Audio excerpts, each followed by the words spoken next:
Merci, Monsieur le Président. Chers collègues, bon, je ne vais pas reprendre les propos de mes collègues de la NUPES ou de l'autre, je vais reprendre les propos du collègue d'Yves.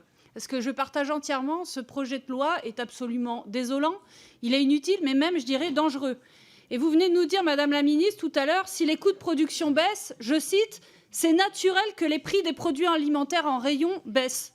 Mais alors là, c'est vraiment symptomatique de votre foi illimitée et peut-être aussi de votre méconnaissance du marché et au fond, surtout, de votre impuissance totale face aux multinationales. Parce qu'il n'y a rien qui va dans ce que vous dites. D'abord, il n'y a aucune baisse des prix de l'énergie qui est prévue dans les prochains mois, bien au contraire. Et ça constitue, vous le savez quand même, le gros des coûts de production. Dans ces conditions, il est très improbable que les coûts de production des industriels reculent. Moi, je ne sais pas où vous avez trouvé que les prix imposés par les grands industriels allaient diminuer comme par magie dans les prochaines semaines. J'ai beau chercher, je ne vois pas. Les industriels vous disent le contraire, l'INSEE dit le contraire. Je cite Emmanuel Kahn de l'Institut Nielsen qui dit qu'avec ce projet de loi, on va peut-être arriver à l'effet inverse à celui escompté si les hausses l'emportent sur les baisses.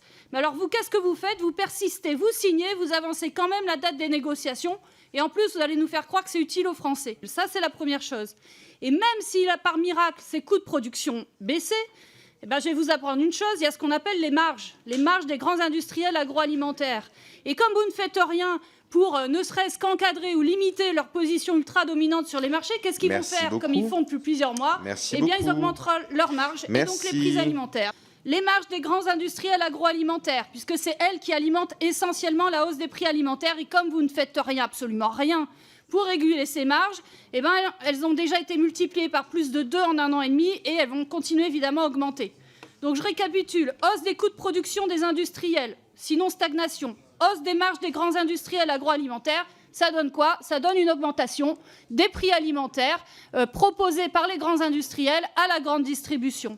Donc en somme, votre texte, il est non seulement inutile, mais il est sans doute dangereux pour nos concitoyens et donc nous vous proposons d'en supprimer l'unique article.